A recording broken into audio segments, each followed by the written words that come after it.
Here's our next speaker. Dr. Hart attended medical school at the Ohio University Heritage College of Osteopathic Medicine. She completed her internal medicine residency and geriatric medicine fellowship at the Christ Hospital University of Cincinnati program.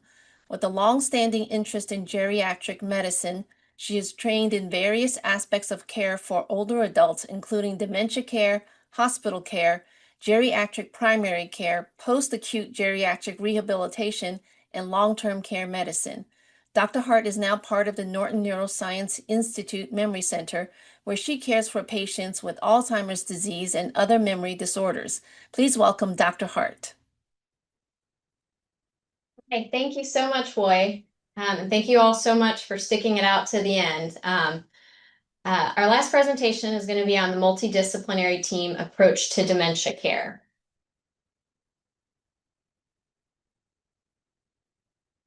And the only disclosure I have, I am a speaker for Eli Lilly for one of their drugs, donanemab, but since I'm not discussing medications, this will not really affect this presentation. So hopefully by the end of this talk, this will help us recognize the necessity for a multidisciplinary team approach to managing and changing cognitive functioning and social needs of individuals with dementia.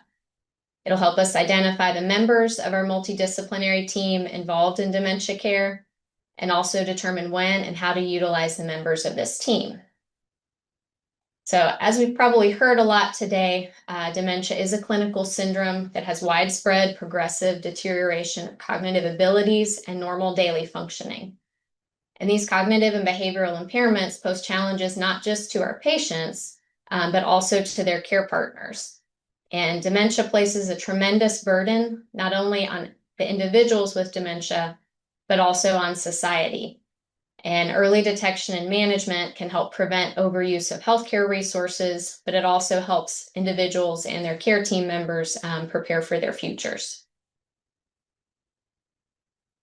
So some statistics just looking at Alzheimer's disease and related dementia is that as of 2024, nearly 7 million Americans were living with Alzheimer's disease. And as we learned earlier, there are other types of dementia, and this doesn't capture all of those numbers. But over 11 million Americans provide unpaid care as caregivers, and that drives up the cost of healthcare significantly. But most of these caregivers, 70% of them, admit that they feel stressed. Many of them feel unprepared, and many of them need help with care navigation.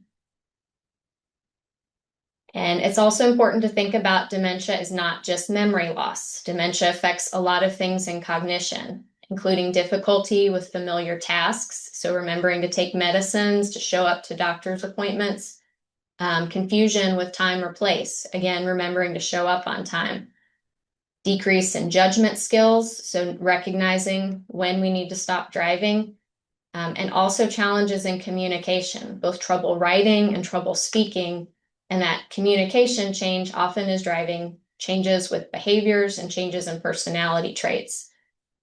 But dementia is also associated with increased caregiver stress, medical comorbidities, increased evaluations in the hospital, and increased care in long-term care facilities and placement.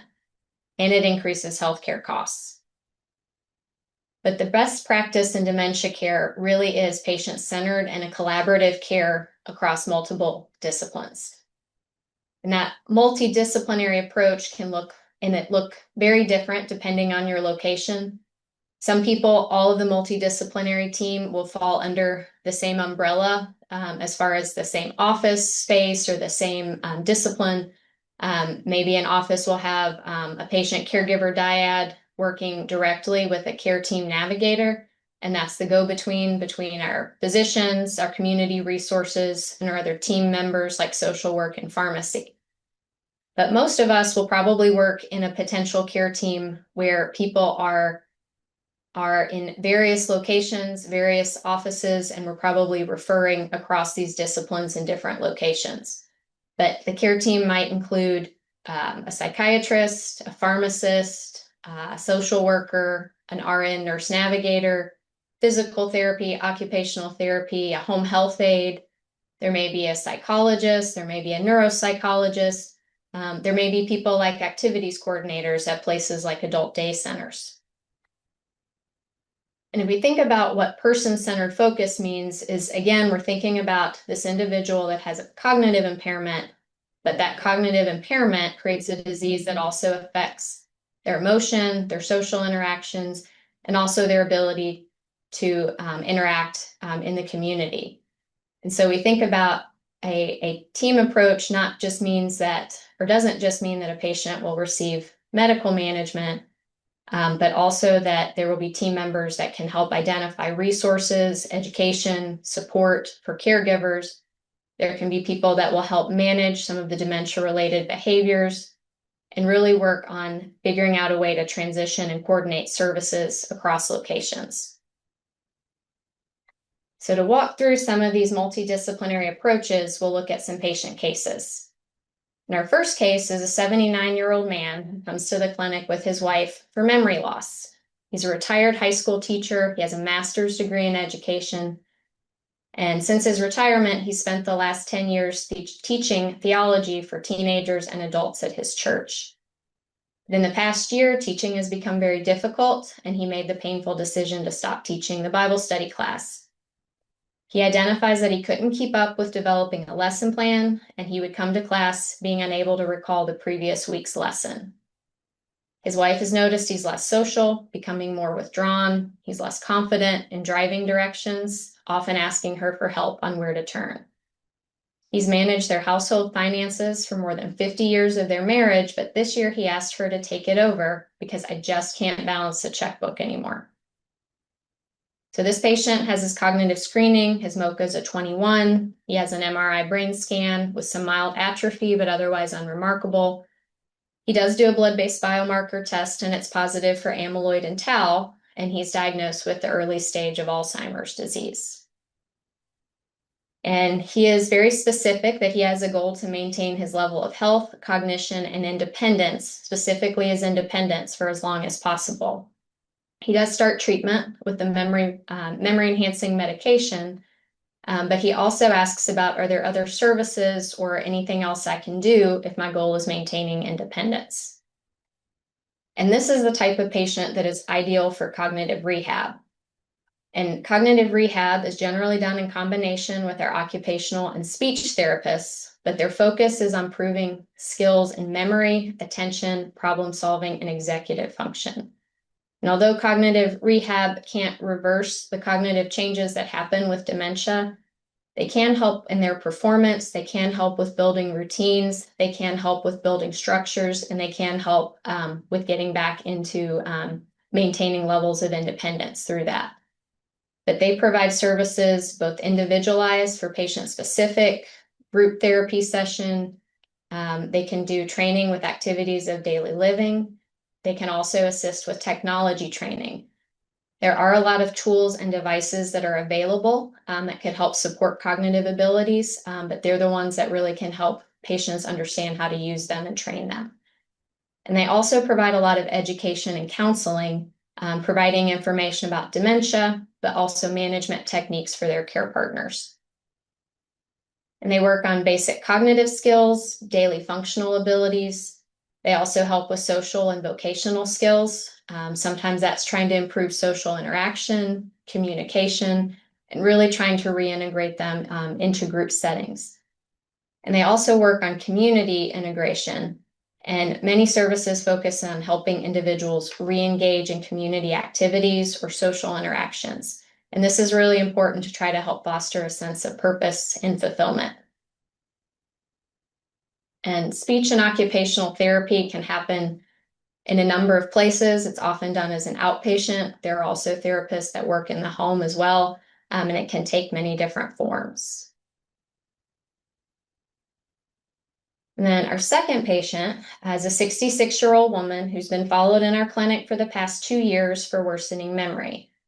She underwent neuropsychology testing 2 years ago, and her results indicated an amnestic profile typical for Alzheimer's disease. But despite her Alzheimer's progressing with worsening cognitive scores, she tries to maintain her independence and insists on coming to appointments alone instead of with a family member. For the past 3 visits, she's been unable to confirm if her home medication list is accurate. She's missed 2 appointments and rescheduled them. Both times she got lost driving to the office, and the second time she drove north into Indiana instead of south to the exit in Louisville, and her sister reported she drove almost halfway to Indianapolis before realizing she needed help.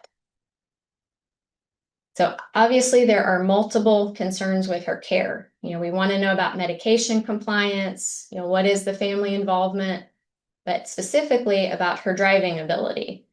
And really, this needs to be something to prioritize because her driving places not just herself at risk, but also others.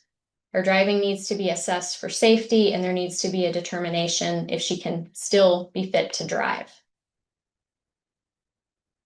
And this is where we would look at finding a driving specialist to refer for a specific driving evaluation.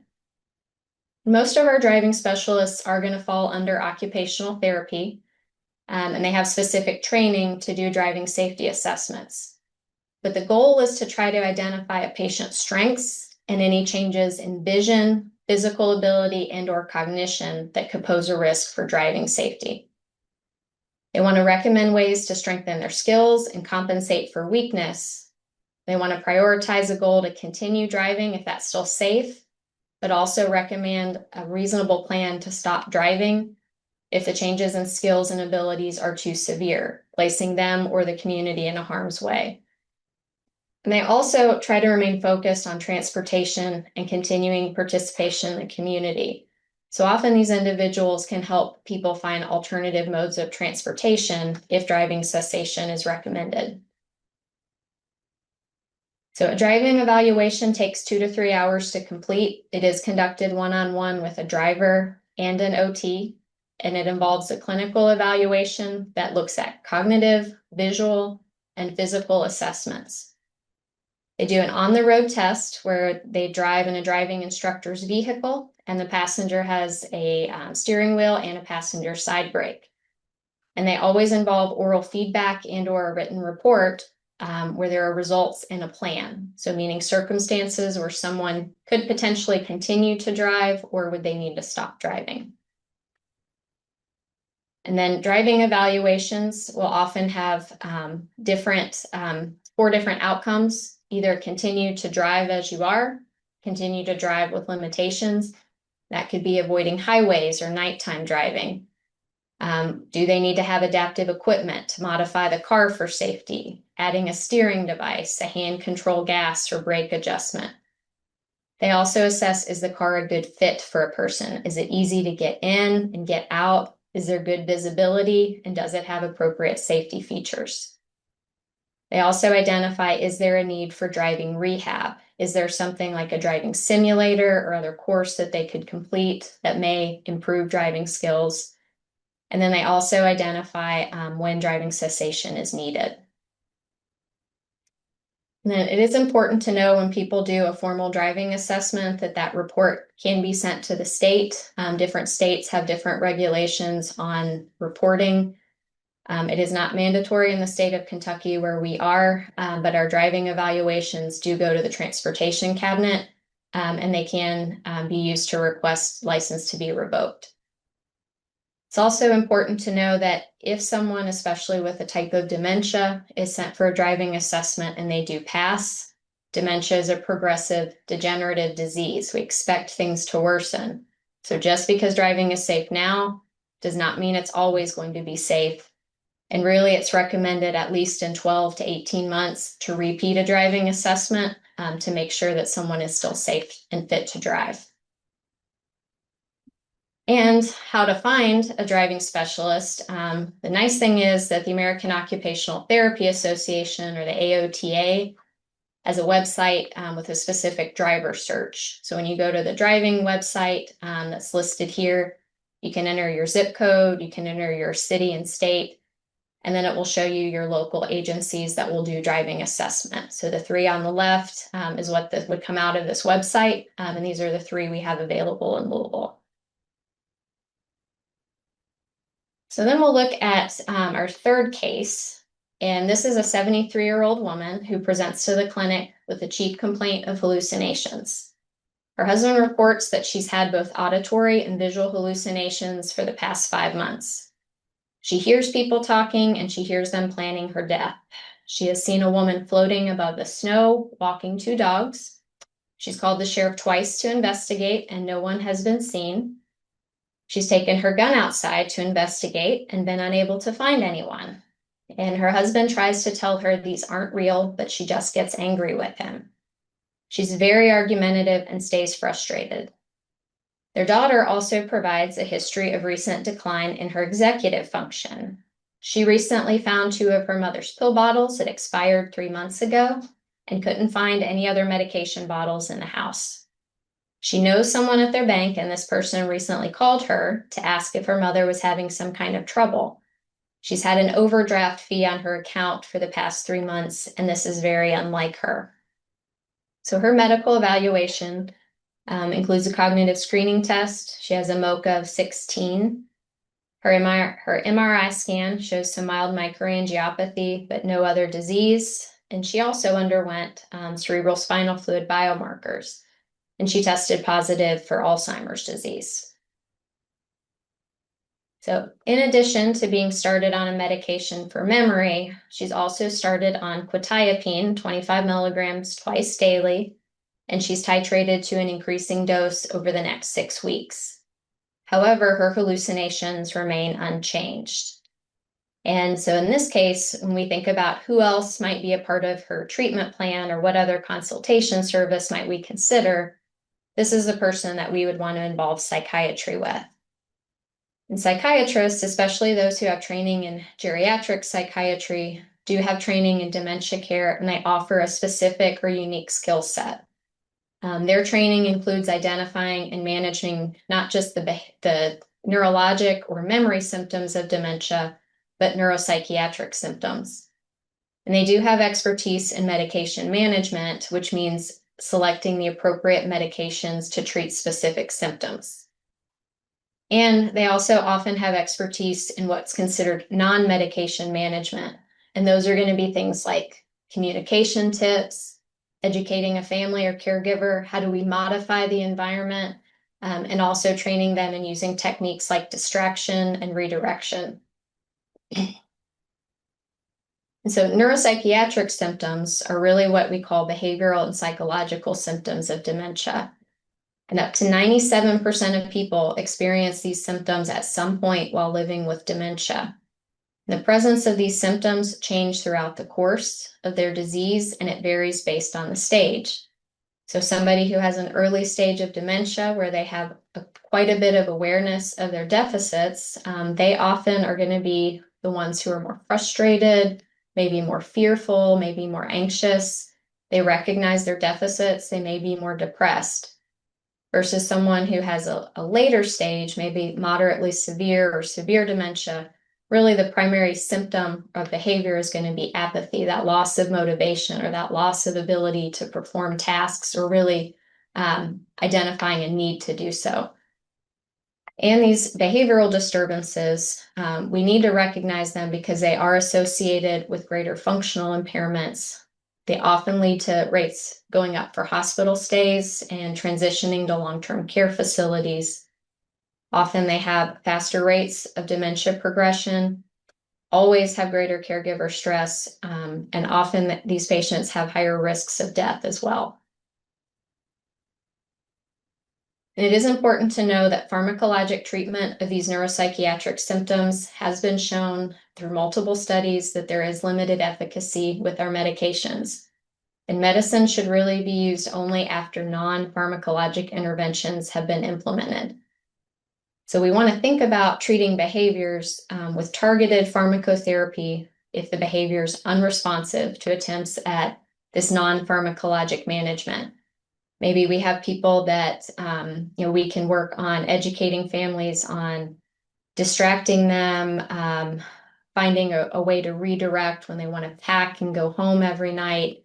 Maybe we find a reason that they're up all night is because certain medicines they're taking at night create the problem with the sleep. Can we modify those medications so that they will sleep better? If those sorts of non-pharmacologic management doesn't work, maybe we would consider a medication. We'd also want to think about creating a medication plan if some of their symptoms are going to put themselves or their care partners at risk. And this would be where our patient comes in because, yes, family needed to remove the gun from the home, they needed to remove ammunition, but this woman really believes that these people are out in the yard trying to plot her death, trying to come in and take her home. She's going to find a way to get out and fight with them. So we need to treat these. But we also want to think about choosing the pharmacologic medication that's going to target the behavior that we want to treat. So I'm not going to read all of the slide because it is a lot of information, but this comes from the American Geriatric Society. It's based off of one of their geriatric evaluation tools. And the two things to kind of highlight on here is that we really want to figure out what medication is going to target the behavior we're trying to treat. We also want to think about these individuals with dementia are often older adults, and they're often frail older adults. So we want to think about starting low doses, titrating if needed, and often they do need that titration, but trying to start low and keep them on the minimum dose that's needed. So if we think about antidepressants for depression and anxiety symptoms, most of us, I think, of these medicines listed, these are the ones we'll be more confident in prescribing. But certain antidepressants are better than others, or SSRIs and SNRIs. SSRIs like citalopram, SNRIs like duloxetine often have fewer drug interactions, and they have fewer side effects for our older adults, so these would be preferred. Our antipsychotics like aripiprazole, olanzapine, quetiapine, these are the medications that are going to be most successful at treating psychoses. So thinking about delusions, hallucinations, paranoia, these will be most successful at treating those. We'll often use them to treat physical aggression as well, often because these can be very sedating medications. The newest medicine that came to market is brexpiprazole, or the brand name Rexulti. It is something that is of note, of importance, is that it's the first drug that really has an FDA approval for behavioral disturbances with Alzheimer's and other dementias. However, it is still a very expensive drug, and cost can be very limiting for patients to take it. The other thing I'll say about antipsychotics, they can work, but all antipsychotics, every one of them has an FDA black box warning for increased rates of death for those with dementia. And they all can increase the QTC, and that QTC prolongation can increase risk for sudden cardiac death. So it is indicated that these risks should be reviewed and documented prior to starting the medication. And again, we want to think about starting low and using the lowest doses possible for that. Our mood stabilizers, things like Depakote, lamotrigine, carbamazepine, these are medicines that are really going to be more successful for treating things like manic-like behaviors. They're not typically going to help with those psychotic symptoms like hallucinations. And of all the medicines we have, these are probably the ones that require the most monitoring. Depakote really should be monitored with blood counts, especially platelets, liver function tests really need to be done prior to starting and every 6 months. And then lamotrigine and carbamazepine can both have a risk for increasing Stevens-Johnson syndrome. So titration has to be slow with both of those. And then sleep cycle disturbance, probably one of the most common symptoms that we see. Identifying, again, I think it was mentioned earlier, there are certain medicines that we should not use for people because they cause cognitive impairment, but also increase risk for falls. Common medicine we use for sleep, over the counter, you can buy everything with PM in it. Tylenol, Advil, PM, both include antihistamines, and those would be contraindicated for people who have dementia. Safe over-the-counter medicines like melatonin and magnesium can be successful when used, but if prescriptions are needed, mirtazapine or trazodone are much safer. And then there are people that will sometimes develop dangerous or aggressive sexual behavior, and this is where maybe an anti-androgen would be considered, and that would involve multiple people as far as figuring out dosing to use, and interactions specifically and how long to use those. And this is probably something that most primary care physicians would not feel comfortable with, but would really want psychiatry's help. And then our fourth patient is a paid caregiver, or we have a paid caregiver of an 80-year-old woman who has a known diagnosis of vascular dementia. And this paid caregiver stole personal information, including social security numbers, as well as balance transfer checks from her mail.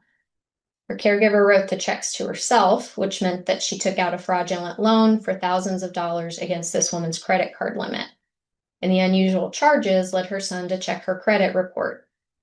He discovered the loans and credit cards with her name on them, and she had balances due of tens of thousands of dollars. So her son asks, how can he protect her from future financial exploitation? And who might we consider consulting to help address this concern?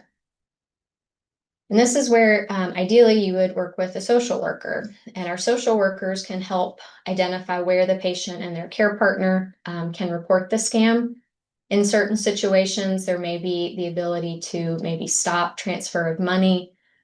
Is it possible to get some of the money returned to the individual?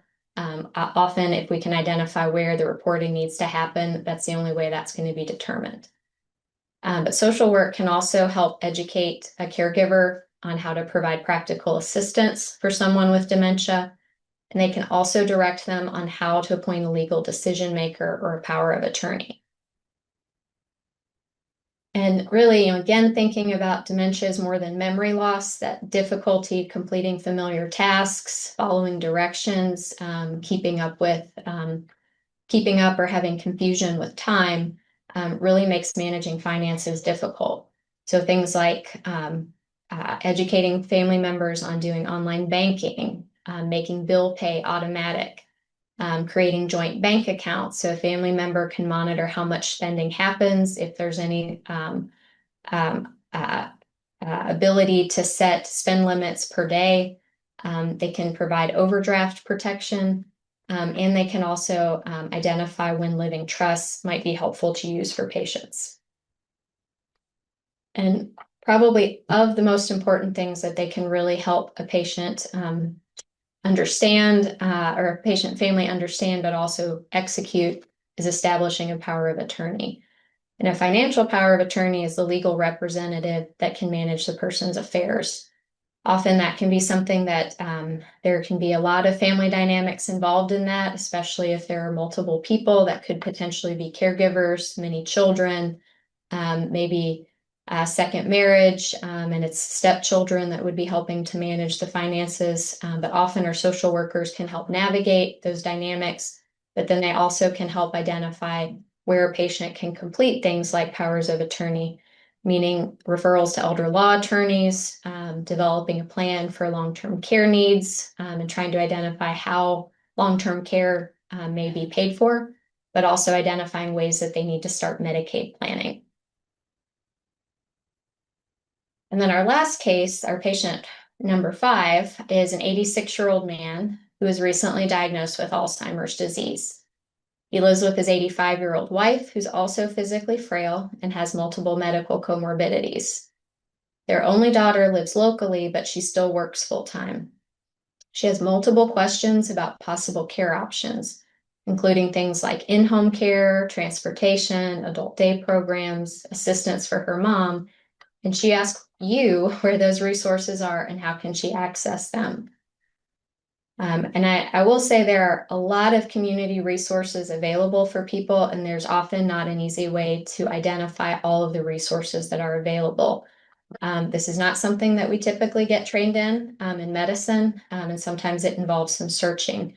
But we'll go through some of the most, probably the most common things that we recommend for patients, and maybe some key places to identify how caregivers can find them.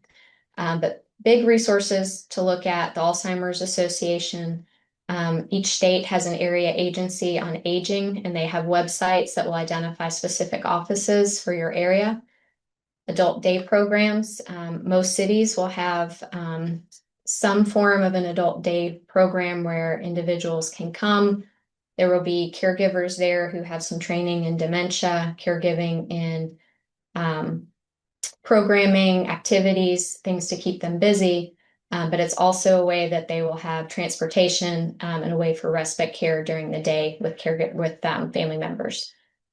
People also may consider respite care, like having a private duty caregiver come in the home, or a short-term stay at a memory care facility. There are also people that will do care management, and this would be something that would be hired as a self-pay option, but they could do care management for multiple medical conditions for people. And ideally, if your office has an access to a social worker or case manager, these individuals can often assist with finding the way to make these referrals. There are people that will look at personalized community resources. Often taking care of someone with dementia is very expensive, because unfortunately, having someone come in the home for in-home care is not something that is paid for by any insurance plans. Home health care is really looking at people who need to recover from something. So after surgery, after a hospital stay, there's a finite time where these people are going to stop needing things like physical therapy. So those sorts of things, short term, will be covered by insurance. But these sorts of things, these personal care, custodial care, things that people will need ongoing, maybe for years, will often have to be paid for out of pocket by family. But there are companies that will do hired care management, and that's often done with an RN case manager. These individuals will pay for this service, but they will get an objective assessment, develop a plan for crisis prevention, and they often will have somebody that will be an advocate within the healthcare system, and there would be someone who would accompany them to things like doctor's appointments, but also come in the home for any monitoring or nursing care for their medical conditions that need ongoing chronic support. There are also agencies that will work on professional aging in place for seniors, and that's often done with a social worker and RN team, and they create a plan for aging in place within the home, but also identifying what services they would be eligible for, such as veterans with VA benefits, and they work on connecting those resources to the patient. And then there are also companies that are called placement guides that really help individuals with transition to a facility when facility placement is needed. Often in cities like in Louisville, we have local groups that we often refer to, but there are national organizations like Care Patrol and A Place for Mom, where you can specifically look for your region. And these sorts of services really assist with finding the right long-term care option for an individual's needs. Should this be assisted living? Should it be memory care? Should it be long-term care, skilled nursing? And they can often do this when someone is in a crisis mode, maybe following a bad hospital stay, maybe following where a primary caregiver ends up passing or being unable to care for someone. But ideally, it's something that will be put in place as a plan for the future. And then all states will have an area agency on aging, and these are nonprofit designated by a state, but they're services that will help with all individuals of any level of income. So in our Louisville area, under the Kentucky Area Agency on Aging, we fall under the Kentuckiana Regional Planning and Development Agency, or KIPDA. But these area agencies on aging will connect patients and families with resources for in-home personal care. They'll identify housekeeping options, housekeeping and chore services, identify what kind of home modifications can be made, what services or what agencies would help provide those. They can help identify transportation for non-drivers, identify home-delivered meal programs, identify caregiver support groups, and then they also have resources for Medicare, Medicaid, and Social Security. And again, Area Agency on Aging is a state agency. In Kentucky, we have 15 regions, and you can find these on any website for your state, and each agency will have a local branch with an address and a phone number that will be listed as well.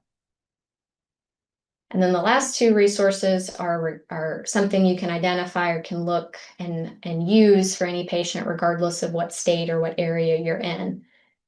And the first of those is the Alzheimer's Association, that provides the largest national organization to provide education and support for individuals living with dementia and their care partners. They have branches in all 50 states. They also fund a lot of research, and they provide an advocacy group to help make legislation changes. But the primary service that they provide for caregivers is really education. So they have a lot of education material on things like what to expect with the disease, what does disease progression look like, stages. They have an education center with ways on navigating difficult conversations like driving or giving up managing money. They offer access to local support groups, and they also have a 24/7 hotline. They have a program called the ALS Navigator, and this is a free service that families can connect with to guide you to the resources and tools that you might need today, but also look at what you would need in the future for each step of the disease. They have a helpline, again, that's available 24/7, and it's free for patients. Anyone can call. You are connected directly with someone with experience with Alzheimer's and other types of dementias. And that live person, maybe it's somebody who just needs emotional support. Maybe it's somebody that needs to identify local resources, but they also assist with crisis assistance. And one of the really cool tools they have is something called a community resource finder. And this is a partnership that they've created with AARP. So either through the Alzheimer's Association or through the AARP websites, a family member or caregiver can connect. They can search, again, based on city or zip code, and all of the services would fall under one of these umbrellas: care at home, community services, housing options, medical services, or program and events. And then the AARP, again, they use this resource guide, but they also have the AARP Dementia Resource Guide that's free education for patients and family members. They have links to the community resource guide from the previous slide, but they also create a directory for dementia-specific organizations, and those include both government and nonprofit organizations. And they have links to state health insurance programs, Social Security, Medicare, nursing home compares. And then they have a couple of programs that are free if patients, probably more in the early stages of dementia, but if they want to do, there's a free home fit and pathways to well-being with dementia as well. And then the last resource will be kind of state specific, but many states are developing or have already developed state dementia care plans. Kentucky is in the process of creating a dementia state program, but they do have an Office of Dementia Services. And the idea behind places like this is that trying to gather the people who take care of individuals with dementia, whether that's healthcare professionals, nonprofits, businesses, but also having a council of members who are caregivers for people living with dementia. But they provide a lot of links, including things like the Kentucky Ombudsman Program, long-term care facilities. In Kentucky, we have a resource called Connect Resources that creates a dashboard for individuals to identify what they need. And they also have a community resource finder. And then, like I said, many states have developed state plans, and the three that I listed from Virginia, Washington, and Indiana have very well-defined, very extensive state plans, and it's a part of the public domain. So you can go to these websites and pull the dementia state plans. And if you live in one of these states, the nice thing is it will identify things like what the driving laws are, if you're required to report someone, where your driving assessment places will be. They'll also include things like you have someone that you know needs an evaluation for dementia, where are the memory-specific clinics, how do you make referrals? But then they also include a lot of the education information that families need. So things like on staging, specific information about behaviors to look for, and then how to manage or how to modify for those behaviors as well. I think the last slide was just some references that I included, and then I think that is it. And I think hopefully we have a couple minutes for some questions. All righty. Thank you, Dr. Hart, for your presentation. There is one question. Are there specific resources family members and caregivers can access to address not the behavioral symptoms in dementia that are not medication driven, like non-pharmacological strategies? So that's probably where I would look at the Alzheimer's Association first. One of the nice things about their agency is that they really want to be the place for education and support for caregivers. So if you're looking for, one, what are the potential behaviors that can happen? But two, what are the things that I can do without creating the medication plan? So they have some specific sheets specifically going on, if hallucinations happen, why might this happen? Here are some things to try. Again, the dementia state plans often will have that. The Virginia state plan especially has actual handouts that are created. I think it's from the Los Angeles Alzheimer's Association specifically, but those are things you can print out and hand to people. And then specifically, if you're looking, it was not mentioned on here, but if you're looking specifically for behavioral disturbances, there's a woman named Teepa Snow who has a positive approach to dementia care. She has a website, and then a lot of her resources can be found for free on YouTube as well.